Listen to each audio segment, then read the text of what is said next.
जाति है जिनका विवाह भृगु ऋषि के साथ हुआ। अब देवहूति के वंश वर्णन करने के बाद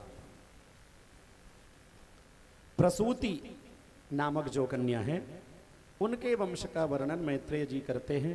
कहते हैं प्रसूति का विवाह दक्ष प्रजापति के साथ किया गया और दक्ष प्रजापति की 16 कन्याएं हुई, जिनमें से 13 कन्याओं का विवाह धर्म के साथ हुआ, एक कन्या का विवाह स्वाहा नामक अग्नि के साथ हुआ, एक कन्या का विवाह स्वधा के साथ हुआ और एक कन्या का विवाह भोलेनाथ के साथ हुआ। दक्ष की 16 कन्याएं। धर्म की 13 पत्नियों के वंश का वर्णन करते हुए कहते हैं कि श्रद्धा नामक कन्या का पुत्र हुआ शुभ, मैत्रेय के यहाँ प्रसाद हुए, दया नामक कन्या के यहाँ अभय पुत्र हुए। इस तरह सबका वर्णन किए। उसके बाद बताते हैं जो सबसे छोटी कन्या थी सती, उनका विवाह भगवान भोलेनाथ के साथ कर दिया गया था, लेकिन उनको कोई पुत्र और पुत्री नहीं हुई। पिता के अपमान करने के कारण सती ने असमय ही अपने शरीर का त्याग कर दिया। जब इतना संक्षिप्त में कथा मैत्रेय जी ने बताया तो विदुर जी ने पूछा, इधर राजा परीक्षित ने पूछा कि संसार में देखा गया है कि पिता और पुत्री का प्रेम सबसे बड़ा प्रेम होता है। इस संसार में यदि सबसे पवित्र और सबसे बड़ा प्रेम है तो एक पिता और पुत्री का है। तो आखिर ऐसा क्या हुआ कि दक्ष प्रजापति ने अपनी ही कन्या से द्वेष कर लिया, जिसके कारण उन्हें असमय ही अपने शरीर का त्याग करना पड़ा। तब मैत्रेय ऋषि भगवान भोलेनाथ का जो पावन चरित्र है, जिसमें भोलेनाथ दक्ष प्रजापति के यज्ञ का विध्वंस करेंगे, वह कथा प्रारंभ करते हैं। एक बार दक्ष प्रजापति अपनी सभा में आए। ये जो प्रजापति शब्द है ना, ये पद है। जैसे पंच, सरपंच, पार्षद, विधायक, सांसद इत्यादि होते हैं ना, वैसे ही इंद्र, प्रजापति, ये सब पद हैं। इनका एक निश्चित समय है, उसके बाद दूसरे बन जाते हैं। तो दक्ष को जब प्रजापति बनाया गया तो उनके लिए स्वागत समारोह रखा गया। दक्ष प्रजापति उस स्वागत समारोह में प्रवेश कर रहे हैं। ब्रह्मा जी भी उस सभा में पधारे हुए हैं, भोलेनाथ भी बैठे हुए हैं, सभी देवतागण बैठे हैं, गंधर्व, ऋषि, मुनि सब लोग बैठे हैं। केवल ब्रह्म देव और भगवान भोलेनाथ ने उठकर दक्ष प्रजापति का स्वागत नहीं किया, बाकी सभी लोगों ने उठकर स्वागत किया। हमारे यहाँ बड़ों का स्वागत करने का विधान बताया गया है। जब हम कुर्सी पर बैठे हों या उच्च स्थान पर बैठे हों, हमसे बड़े हमारे पास आए तो हमारा ये कर्तव्य बनता है कि हम उठकर उन्हें बैठने के लिए कहें, उनका स्वागत करें। तो ब्रह्मदेव तो दक्ष प्रजापति के पिता हैं, इसलिए ब्रह्मदेव खड़े नहीं हुए। भगवान भोलेनाथ भी उठकर उनका स्वागत नहीं किए। भगवान भोलेनाथ समाधि में भगवान श्री राम के भजन में ही आनंद लेते रहते हैं, इसलिए उन्होंने मन ही मन दक्ष प्रजापति को प्रणाम कर लिया। लेकिन दक्ष को प्रजापति होने का अभिमान है और इस संसार में पद पाकर अभिमान न हो ऐसा देखा नहीं गया है। व्यक्ति के पास पद हो, व्यक्ति के पास बहुत ज्यादा धन हो तो अहंकारी हो ही जाता है। दक्ष ने देखा कि सब लोग उठकर मेरा स्वागत कर रहे हैं, लेकिन ये शंकर भोलेनाथ जो रिश्ते में मेरा दामाद है, इसने उठकर मेरा स्वागत नहीं किया। सभी सभासदों को संबोधित करते हुए दक्ष प्रजापति भगवान भोलेनाथ की निंदा करने लगे। श्रूयतां ब्रह्मर्षयो में सहदेवाः सहाग्नजः साधूनां ब्रुवतो वृत्तं नाज्ञानान्न च मत्सरात् श्रूयताम ब्रह्मर्षयो में सहदेवाः सहाग्नजः। यहाँ जितने बड़े बड़े ऋषि मुनि बैठे हैं, बड़े बड़े देव बैठे हैं, अग्नि इत्यादि देवता बैठे हैं, आप सभी लोग मेरी बातों को सुने।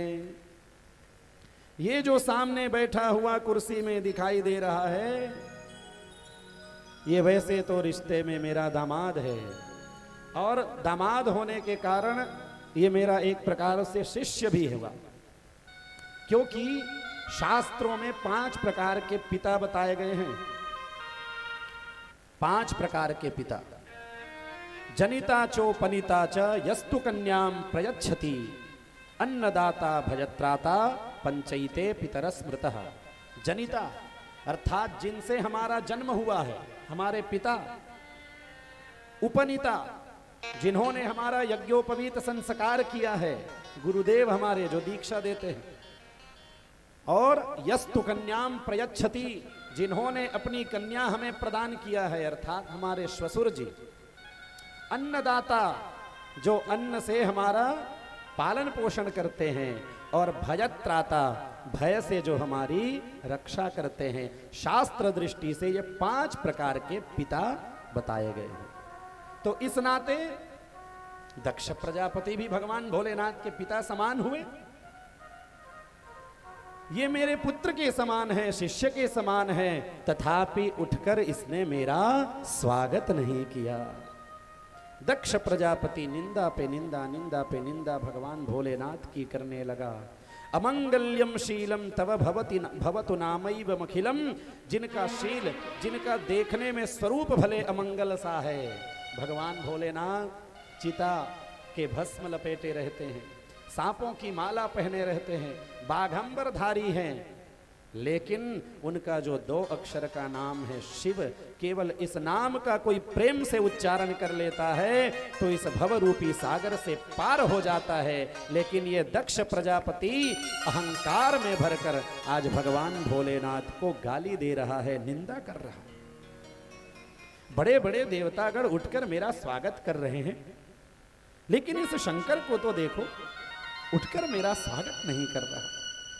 हमारे गुरुदेव महाराज जब इस कथा को बताते हैं तो कहते हैं, वस्तुतः भले दक्ष प्रजापति ने प्रत्यक्ष रूप से देखने में लगता है कि निंदा कर रहा है, लेकिन विद्वान जन उनकी निंदा को भी स्तुति परक बना देते हैं,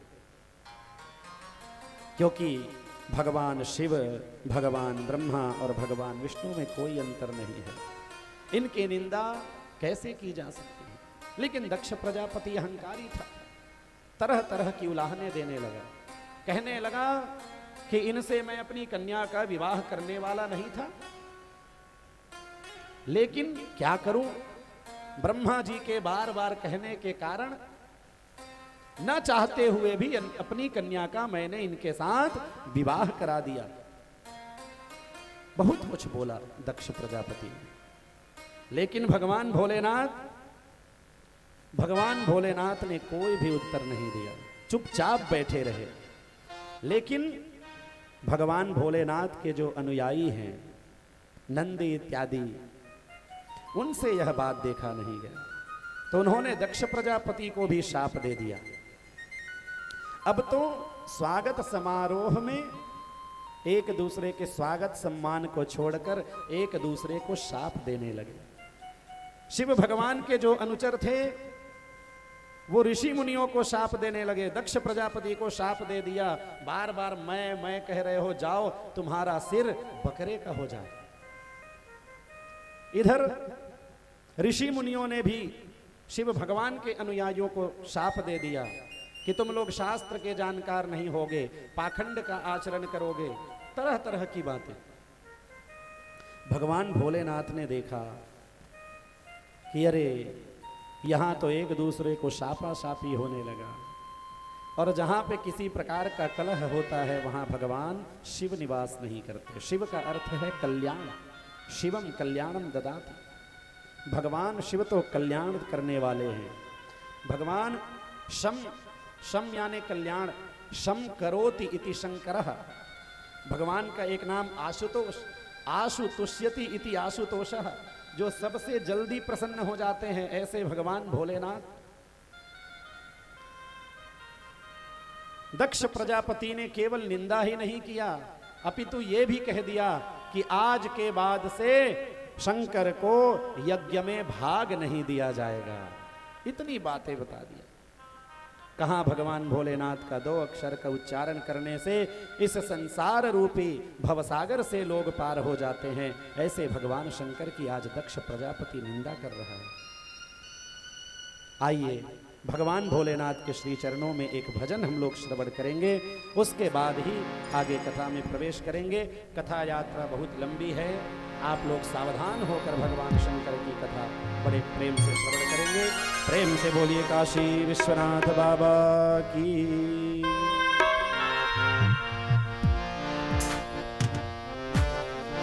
hello hello hello hello hello hello hello hello hello hello hello hello hello hello hello hello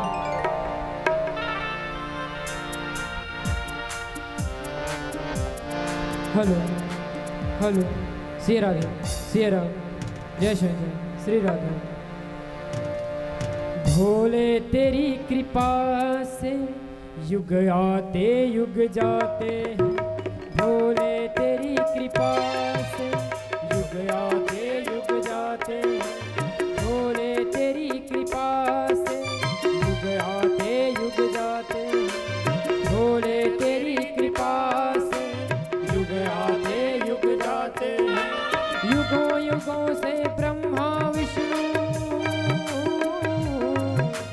युगों युगों से ब्रह्मा विष्णु, हे शिव तेरे गुण गाते हैं, भोले तेरी कृपा से युग आते युग जाते हैं, भोले तेरी कृपा से युग आते युग जाते हैं।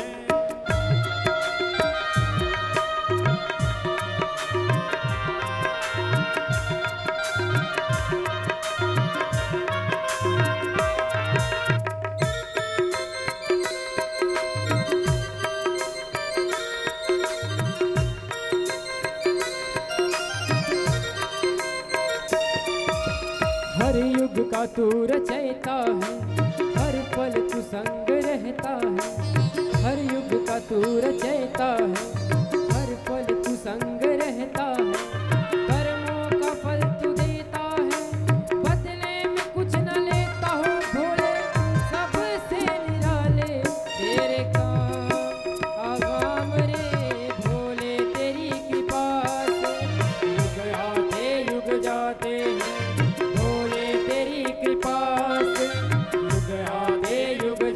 हैं, शिव नाम प्यारा मेरा, शिव नाम प्यारा सबसे है न्यारा मेरा, शिव नाम प्यारा, शिव नाम प्यारा मेरा, शिव नाम प्यारा सबसे है न्यारा मेरा, शिव नाम प्यारा।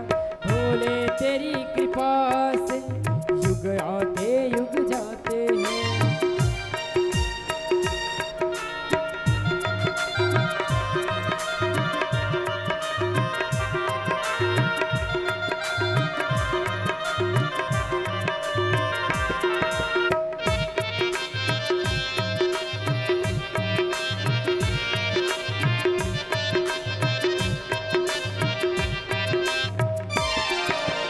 जीवन तो बहती धारा है, धारा का तू किनारा है, जीवन तो बहती धारा है, धारा का तू किनारा है, जन्मों का संगी साथी है, तू ही पिता हमारा हो, भोले सबसे बड़ा है तेरा नाम आराम रे, भोले तेरी कृपा से युग आते युग जाते हैं, भोले तेरी कृपा से युग आते युग जाते हैं।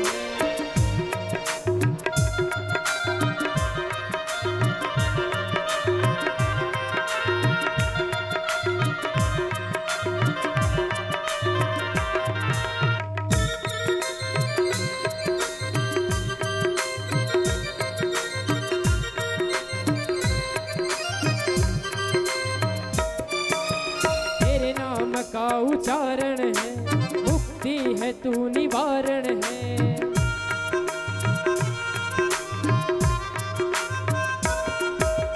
तेरे नाम का उच्चारण है, मुक्ति है तू निवारण है।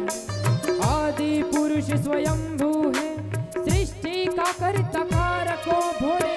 जपते हैं तुझे सुबह शाम अशाम रे भोले, तेरी कृपा से युग जाते हैं भोले, तेरी कृपा से युग जाते हैं। शिव नाम प्यारा मेरा, शिव नाम प्यारा सबसे अन्यारा मेरा, शिव नाम प्यारा। शिव नाम प्यारा मेरा, शिव नाम प्यारा सबसे अन्यारा मेरा, शिव नाम प्यारा।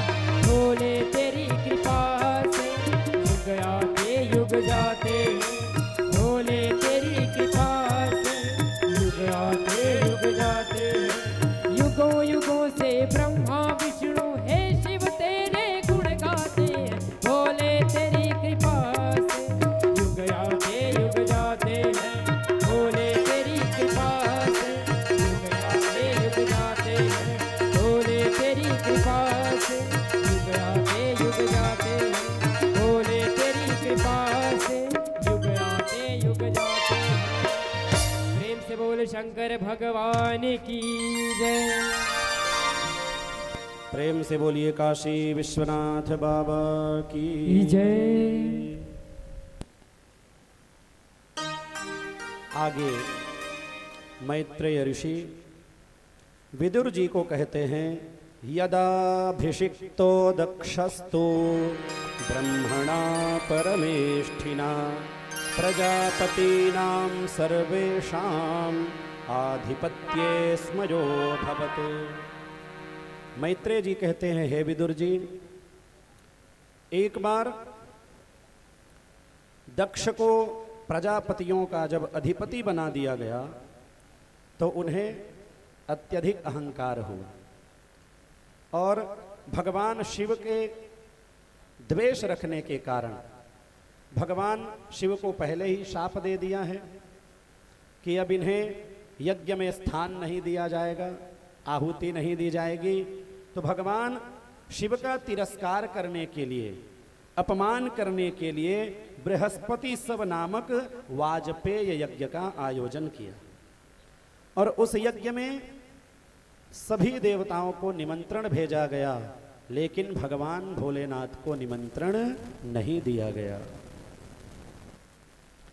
अब सभी देवतागण दक्ष प्रजापति के यहाँ जब जा रहे हैं तो आकाश मार्ग से कैलाश की ओर से जा रहे हैं और आपस में चर्चा कर रहे हैं कि दक्ष प्रजापति ने कितना बड़े यज्ञ का आयोजन किया है, अरे चलो चलो। जब इस बात को माता सती ने श्रवण किया तो अपने पतिदेव से पिता के यहाँ जाने की इच्छा व्यक्त की। हमने निवेदन किया था, इस संसार में पिता और पुत्री का जो प्रेम है वो सबसे पवित्र प्रेम है।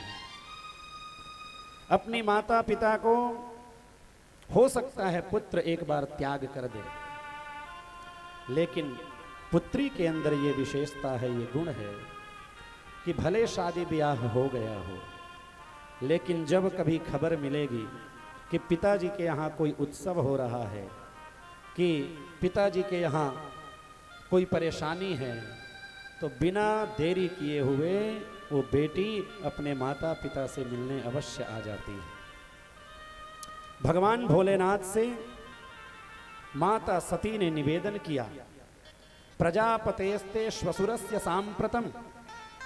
और वाक्य देखिए क्या कह रही है देवी सती। ये नहीं कहती कि मेरे पिता के यहाँ यज्ञ हो रहा है, वो कहती है प्रजापतेस्ते श्वसुरस्य सांप्रतम। अभी वर्तमान में आपके श्वसुर जी के यहाँ यज्ञ का आयोजन किया जा रहा है। ऐसा इसलिए कह रही है कि मानो दामाद और ससुर के प्रेम को व्यक्त करना चाह रही है माता सती। भगवान भोलेनाथ ने कहा, हाँ देवी, दिखाई तो दे रहा है, आकाश मार्ग से सभी देवतागण जा रहे हैं और चर्चा भी कर रहे हैं, लेकिन आपको निमंत्रण पत्रिका मिला कि नहीं? आपके नाम की कोई चिट्ठी पत्रिका आई है? पिताजी ने आपको निमंत्रण भेजा भी है कि नहीं? माता सती ने कहा, निमंत्रण तो नहीं दिया। तो भोलेनाथ कहने लगे, बिना निमंत्रण के जाओगी देवी? माता सती ने कहा, भोलेनाथ, हो सकता है इतना बड़ा यज्ञ पिताजी कर रहे हैं, व्यस्तता के कारण हमको निमंत्रण देना भूल गए हों। भगवान भोलेनाथ ने पहले तो बहुत प्रकार से समझाना चाहा कि देवी, आपका वहां जाना उचित नहीं है, आप मत जाइए। लेकिन जब माता सती बार बार जिद करने लगी, नहीं मैं जाऊंगी ही, तो भगवान शंकर ने वह बात बताई। कौन सी बात? जो पहले हो चुकी है। दक्ष सकल निज सुता बुलाई, हमरे बयर तुमहु बिसराई। देवी, दक्ष प्रजापति ने सबको निमंत्रण दिया, लेकिन हमसे वैर होने के कारण आपको निमंत्रण नहीं दिया गया। सारा वृत्तांत भगवान भोलेनाथ ने बता दिया।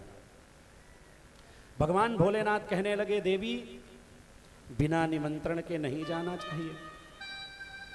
तो देवी सती कहती हैं कि भोलेनाथ, कुछ स्थान ऐसे होते हैं जहां निमंत्रण की आवश्यकता नहीं पड़ती। प्रथम दिन हमने निवेदन किया था आप सबसे, गुरुदेव के यहाँ जाना हो, माता पिता के यहाँ जाना हो, कथा सत्संग में जाना हो, तो निमंत्रण की आवश्यकता नहीं है। भगवान भोलेनाथ ने कहा, हाँ देवी, आप सही कह रही हो। यद्यपि मित्र प्रभु पितु गुरु गेहा, और जाइए बिनु बोले हूं न संदेहा। आपने सही कहा, ऐसे कुछ स्थान अवश्य हैं जहां पर बिना निमंत्रण के चले जाना चाहिए, लेकिन तदपि विरोध मान जहां कोई, और तहां गए कल्याण न होई। आप जहां जा रहे हैं वहां आपका कोई शत्रु है, विरोधी व्यक्ति है, और वहां आपको निमंत्रण नहीं मिला है तो नहीं जाना चाहिए। हो सकता है वहां जाने के बाद आपका अपमान हो जाए। तुलसी बाबा क्या कहते हैं? आवत ही हर्षै नहीं, नैनन नहीं स्नेह, तुलसी तहां न जाइए, चाहे कंचन बरसे में। कहते, आवत ही हर्षय नहीं, नैनन नहीं स्नेह। आपके आने से सामने वाले व्यक्ति के अंदर प्रेम का उद्गार ना आ जाए, आपको देखकर आंखों में अश्रुपात न होने लगे खुशी के मारे, तो ऐसे स्थान पर नहीं जाना चाहिए। तुलसी तहां न जाइए, चाहे कंचन बरसे में। यदि सामने वाला विरोधी है, आपका शत्रु है, तो वहां स्वर्ण की भी बारिश हो रही है, सोने चांदी की भी बारिश हो रही है, तथापि नहीं जाना चाहिए। आपस में दिव्य चर्चा हुआ है, लेकिन माता सती मानने को तैयार ही नहीं। जब भगवान शिव शंकर ने देखा कि देवी सती तो मानने को तैयार ही नहीं हो रही हैं,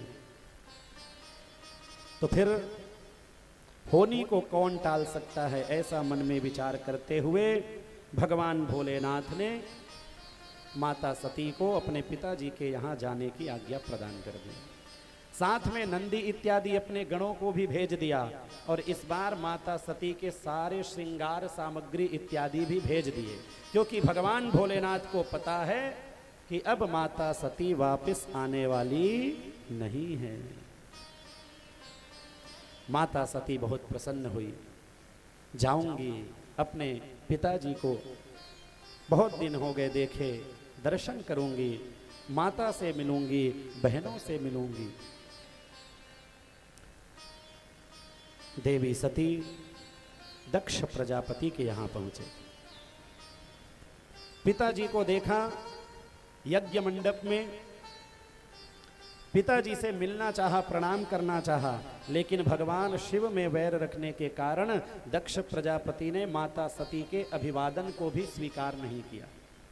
दक्षिण कछु पूछी कुशलाता, और सती बिलो की जरे सब गाता।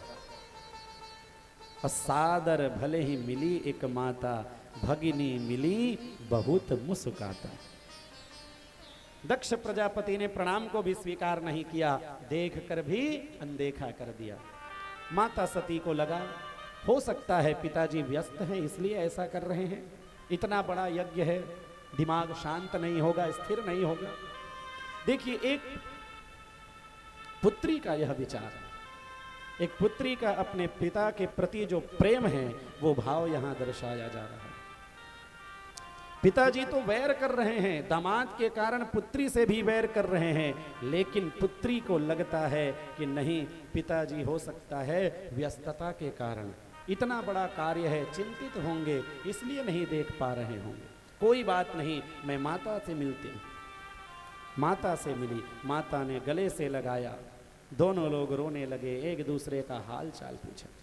बहनों से मिलना चाहा, लेकिन बहन बातें तो कम करती, देख कर हंसने लगती, क्योंकि सबको पता है कि भगवान भोलेनाथ को निमंत्रण नहीं मिला है, और निमंत्रण नहीं मिलने पर भी सती आई है।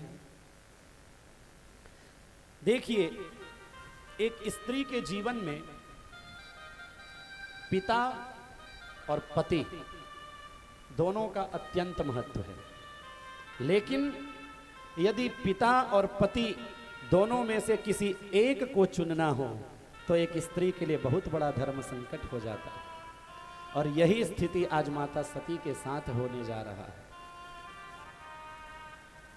पति चाहे जैसा भी हो, लेकिन जब बात किसी एक को चुनने की आएगी तो हमारे यहाँ की स्त्रियां केवल अपने पति को ही चुनेंगी, केवल अपने पति को ही चुनेंगी, क्योंकि विवाह होने के बाद तो कन्या का गोत्र भी बदल जाता है।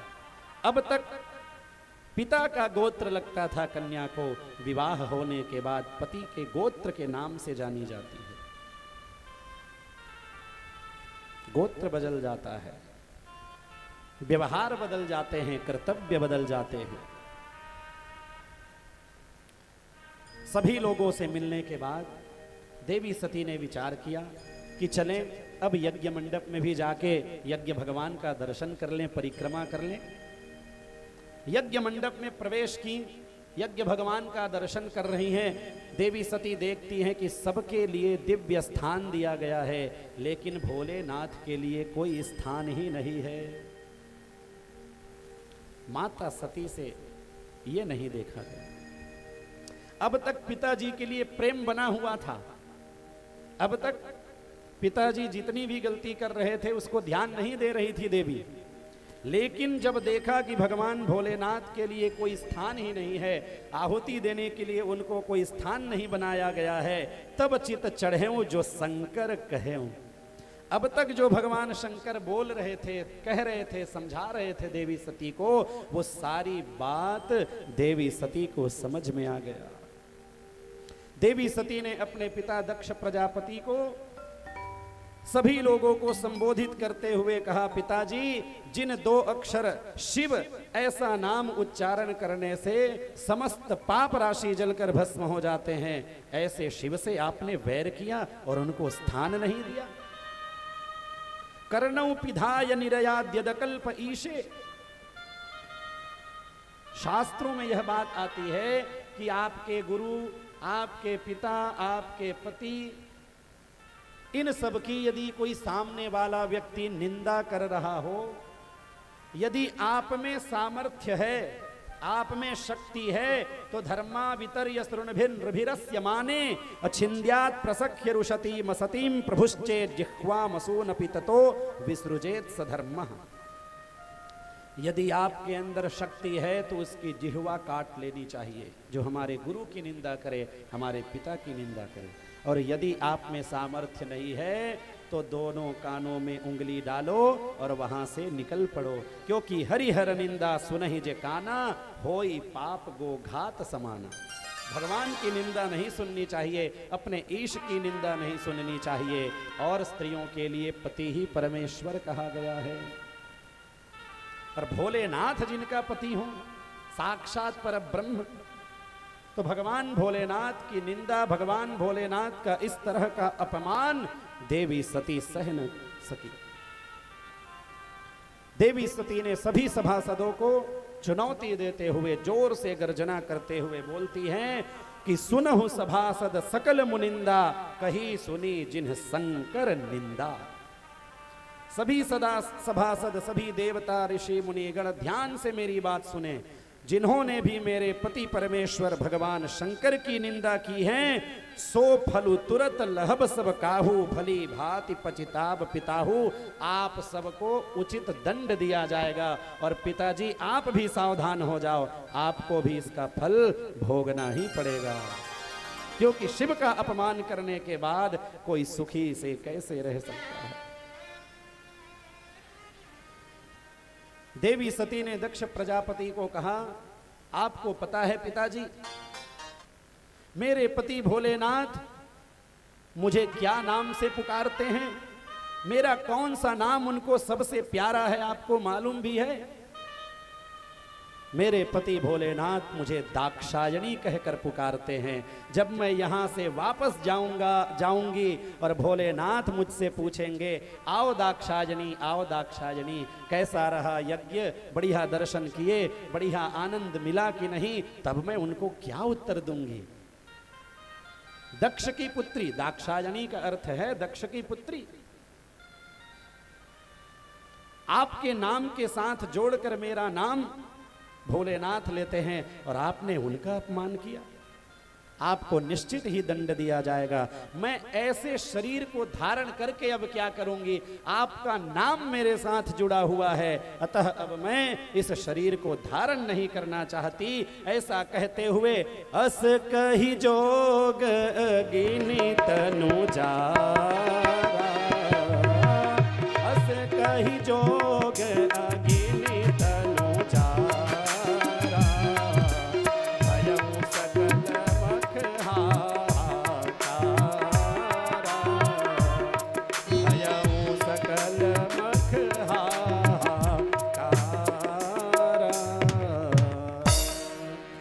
कही जोग अगिनि तनुजारा और भयं सकल मख हाहाकारा। देवी सती ने सबको चुनौती देते हुए योगाग्नि का संधान किया और योगाग्नि के माध्यम से अपने शरीर को जलाकर भस्म कर दिया। योगाग्नि के माध्यम से ना, ध्यान दीजिएगा, कई कथाकार लोग ऐसा बताने लगते हैं कि देवी सती दक्ष के उस यज्ञ कुंड में अपना शरीर आहुति दे दी है। ऐसी बात नहीं है। योगाग्निना यहाँ शब्द आता है, योगाग्नि के माध्यम से समाधि की स्थिति में भगवान भोलेनाथ का चिंतन करते करते हुए अपने प्राणों का हरण देवी सती ने कर लिया। इधर नारद जी के बताने पर भगवान भोलेनाथ को मालूम पड़ा कि देवी सती का शरीर शांत हो गया है। भगवान भोलेनाथ को अत्यंत क्रोध आया है। भगवान भोलेनाथ ने अपने एक जटा को उखाड़ा है और जमीन पर धड़ाम से पटका है। सबके देखते देखते उसमें एक वीर भगवान प्रकट हो गए हैं, जिनका नाम वीरभद्र है। प्रेम से बोलिए वीरभद्र भगवान की जय। वह वीर पुरुष वीरभद्र भगवान भोलेनाथ की हे प्रभु, मेरे लिए क्या आज्ञा है? बताइए, मुझे आपने क्यों बुलाया, क्यों उत्पन्न किया? तो भगवान भोलेनाथ वीरभद्र को कहते हैं, दक्षम सयज्ञम जहि। यज्ञ के सहित दक्ष का विनाश कर दो, मार डालो। दक्षम सयज्ञम जहि। वीरभद्र ने कहा, जी प्रभु, जैसी आपकी आज्ञा। अब तो प्रलयकालीन मेघ के समान वीरभद्र जब चलते हैं तो मानो सारी पृथ्वी कांपने लगती है। चारों तरफ आंधी तूफान बवंडर की स्थिति हो गई है। यज्ञ मंडप में बड़े बड़े ऋषिगण जो बैठे हुए हैं वो आपस में चर्चा कर रहे हैं, अरे भैया, प्रलय काल तो नहीं आ गया है, ये पृथ्वी डगमगा क्यों रही है? वीरभद्र भगवान बड़े विकराल स्वरूप धारण करके उस यज्ञ मंडप में पधारे हैं। सबसे पहले वीरभद्र भगवान ने भृगु ऋषि की दाढ़ी नोच ली, पूषा देवता के दांत उखाड़ लिए और भग नामक जो सूर्य है उनकी आंखें निकाल ली और सबके देखते देखते दक्ष के सिर को यज्ञ कुंड में ही हवन कर दिया। यज्ञ विध्वंस जाई तिन कीन्हा, सकल सुरन विधिवत फलु दीन्हा। ऐसा वीरभद्र भगवान ने क्यों किया? क्योंकि जिस समय भगवान शंकर की निंदा दक्ष प्रजापति कर रहे थे, उस समय भृगु ऋषि अपनी दाढ़ी पे हाथ फेरकर हंस रहे थे, पूषा देवता दांत दिखाकर हंस रहे थे, और भग नामक जो सूर्य है वो आंखें मटका रहे थे। तो जिस जिस अंग को दिखाते हुए भगवान का अपराध किया, उन अंगों को वीरभद्र ने दंडित कर दिया, सारे यज्ञ को विध्वंस कर दिया। दक्ष प्रजापति मारा गया, हाहाकार हो गया, सभी ऋषि मुनि चिल्लाने लगे, अरे अब क्या होगा, क्या होगा? यजमान नहीं रहेगा तो यज्ञ की पूर्ति कैसे होगी? यज्ञ की पूर्ति तो तभी होगी जब यजमान हो, आचार्य हो, सब व्यवस्था हो, तब यज्ञ की संपन्नता होती है। सभी लोग भगवान शिव शंकर के शरण में गए हैं।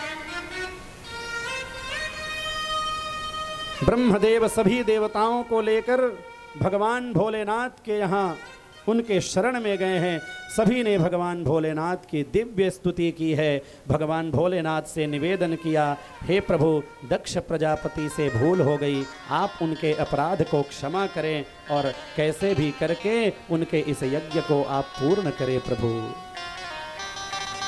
भगवान भोलेनाथ का तो नाम ही है आशुतोष, शीघ्र प्रसन्न होने वाले हैं। प्रसन्न हो गए। देवताओं ने कहा, आपको यज्ञ में भाग दिया जाएगा। यज्ञ कुंड में जब हम हवन करते हैं तो जो सामग्री यज्ञ कुंड के बाहर रह जाती है वो रुद्र भाग कहलाता है। रुद्र भगवान को यज्ञ में स्थान देने की बात देवताओं ने कहा। भगवान रुद्र प्रसन्न हो गए। दक्ष प्रजापति जिनका सर यज्ञ में हवन कर दिया गया है, उसके लिए भगवान भोलेनाथ ने कहा कि इसको बकरे का सिर लगा दिया जाए। दक्ष प्रजापति को बकरे का सिर लगा दिया गया। भृगु ऋषि को सामने सामने दाढ़ी आएगी ऐसा वरदान दे दिया। पूषा देवता को कहा कि आप पृष्ठभोगी होंगे, आप सत्तू से काम चलाएंगे। और जो भग नामक सूर्य थे उनको कहा, आप मित्र नामक सूर्य के नेत्रों से देखेंगे। सबकी कामनाओं को भगवान भोलेनाथ ने पूरा किया। और उसके बाद दक्ष प्रजापति का जब धड़ से सिर को जोड़ा गया तो बकरे के ही सिर से भगवान भोलेनाथ की दक्ष प्रजापति स्तुति करने लगा और कहने लगा, हे प्रभु, अतुलित बल अतुलित प्रभुताई, मैं मति मंद जानी नहीं पाई। हे प्रभु, आपका अतुलित बल है, अतुलित प्रभुताई, अतुलित आपकी प्रभुता है, सामर्थ्य है। मैं मंद बुद्धि आपके इस स्वरूप को, आपके इस चरित्र को जान ना सका। आपने जो मुझे दंड दिया ये सही था प्रभु। आपने मुझे दंड देकर मेरे अंदर जो पल रहे अहंकार हैं उसको आपने दूर किया। आपने बहुत अच्छा किया प्रभु, बहुत अच्छा किया। दक्ष प्रजापति ने स्तुति किया, भगवान भोलेनाथ प्रसन्न हो गए। उसके बाद उस यज्ञ को संपन्न किया गया। जब भगवान भोलेनाथ प्रसन्न हो गए उस समय भगवान विष्णु भी उस यज्ञ में पधारे और सभी लोगों को संबोधित करते हुए भगवान विष्णु कहते हैं, अहम ब्रह्मा च सर्वश्च जगतः कारणं परम आत्मेश्वर उपदृष्टा स्वयं दृग विशेषणः। सभी लोग ध्यान से श्रवण करें।